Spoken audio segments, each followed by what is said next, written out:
अनन्या एक छोटे शहर की रहने वाली एक साधारण सी लड़की थी। न ज्यादा बोलने वाली, न ज्यादा मांगने वाली। उसका घर पापा की मामूली प्राइवेट जॉब की सैलरी पे चलता था। 4 लोगों का परिवार था, पापा, माँ, अनन्या और उसका छोटा भाई अमन। पापा को रोज ऑफिस जाते वक्त साइकिल चलाते हुए देख के अनन्या का दिल दुखता था। माँ खुद सिलाई करती थी ताकि बच्चों की फीस समय पर भर सके। अनन्या जानती थी कि घर के हालात बहुत अच्छे नहीं हैं, लेकिन वो कभी भी किसी चीज की जिद नहीं करती थी। उसका सपना था पायलट बनना। जब भी वो आसमान में जहाज को उड़ते देखती, उसकी आंखों में चमक आ जाती।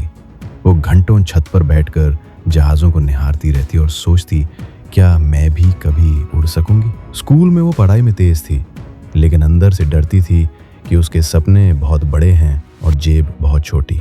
जब वो 6ठी कक्षा में थी, तब एक दिन स्कूल में करियर डे मनाया गया। सभी बच्चे डॉक्टर, इंजीनियर और टीचर की ड्रेस में आए थे, लेकिन अनन्या ने एक पायलट की ड्रेस किराए पे ली थी, जो उसके घर वालों के लिए बहुत महंगी थी।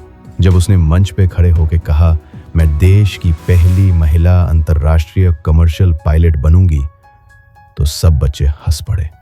एक लड़के ने कहा, पहले अपनी बस्ती से बाहर निकलो, फिर बात करना। उस दिन अनन्या ने चुपचाप सबकी हंसी सुनी और सिर्फ इतना कहा, मैं जवाब जरूर दूंगी, लेकिन अपनी उड़ान से। समय बीता।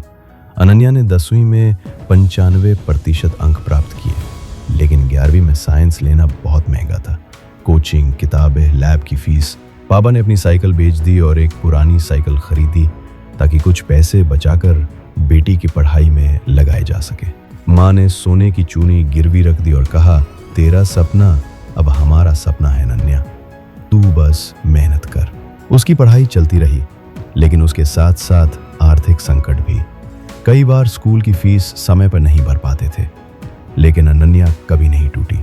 वो घर के बच्चों को पढ़ाती, सिलाई में माँ की मदद करती और अपने खर्चों में कटौती करती। जबकि उसकी सहेलियां नए फ़ोन में इंस्टाग्राम चला रही थीं, अनन्या पुराने कीपैड वाले फ़ोन से रिमाइंडर लगाकर टाइम टेबल सेट करती थी। 12वीं में उसने बोर्ड परीक्षा में पूरे ज़िले में टॉप किया। उसकी फ़ोटो अखबार में आई, लेकिन पायलट बनने के लिए केवल अच्छे अंक काफ़ी नहीं थे। इसके लिए लाखों रुपए की ट्रेनिंग फीस लगती थी। ये उसके लिए सबसे बड़ा झटका था। उस रात वो छत पे चुपचाप बैठी थी।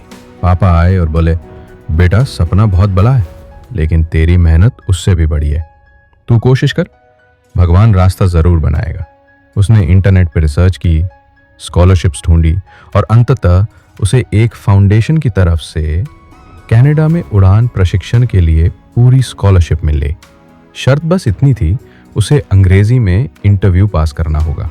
उसके लिए अंग्रेजी बोलना आसान नहीं था। गांव के हिंदी मीडियम स्कूल से पढ़ने वाली लड़की को कॉकपिट और एल्टीट्यूड जैसे शब्द समझने में समय लगा, लेकिन उसने हार नहीं मानी। हर रात अंग्रेजी अखबार पढ़ती, शब्दों के मतलब याद करती, यूट्यूब से स्पीकिंग स्किल सीखती। 3 महीने के संघर्ष के बाद इंटरव्यू आया। उसने खुद को शीशे में देखा और कहा, आज नहीं डरी तो जिंदगी में कभी नहीं डरूंगी। इंटरव्यू में उसका आत्मविश्वास और जुनून देखकर कमेटी ने उसे चुन लिया। पूरा गांव हैरान था। अनन्या को पायलट की ट्रेनिंग के लिए विदेश जाना है। विदा होते वक्त माँ की आंखों में आंसू थे, लेकिन होठ मुस्कुरा रहे थे। माँ ने उसके हाथ में राखी बांधते हुए कहा, इस राखी की डोरी तुझे डर से नहीं, हौसले से जोड़े रखेगी। कनाडा में शुरुआत आसान नहीं थी। भाषा, ठंडा मौसम, अलग माहौल, सब नया था। लेकिन सबसे बड़ी चुनौती थी अकेलापन। कई बार उसे लगता था कि क्या वो वापस लौट जाए, लेकिन हर बार माँ की आवाज़ कानों में गूंजती, तेरे पीछे तेरे पूरे परिवार की उम्मीद है बेटा, तुझे हारने का हक नहीं है। 18 महीनों की ट्रेनिंग के बाद वो एक पायलट बन गई। उसकी पहली उड़ान दिल्ली से कोलकाता थी, और जब वो हवाई जहाज़ लेकर आसमान में पहुंची तो उसकी आंखों से आंसू बह निकले। ये आंसू उड़ान के हैं, नाकामी के नहीं, सफलता के हैं। जब जहाज दिल्ली एयरपोर्ट पे उतरा तो वहां स्वागत के लिए उसका परिवार खड़ा था। पापा उसी पुरानी साइकिल पे, माँ वही साड़ी पहन के और भाई उसी पुराने मोबाइल से वीडियो बना रहा था। आज अनन्या एक इंटरनेशनल एयरलाइंस में सीनियर पायलट है। उसने अपने गांव में एक फाउंडेशन शुरू किया है, उड़ान हर बेटी का हक है, जहां वो गरीब लड़कियों को फ्री करियर गाइडेंस और इंग्लिश कोचिंग देती है।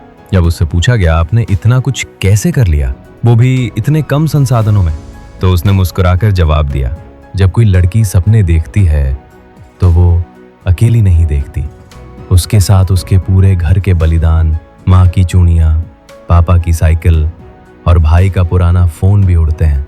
मैंने कुछ नहीं किया, बस उन्हें उड़ने का मौका दिया। संदेश, ये कहानी सिर्फ एक लड़की की नहीं, हर उस इंसान की है जो सीमाओं में जन्म लेता है लेकिन सपनों की कोई सीमा नहीं मानता।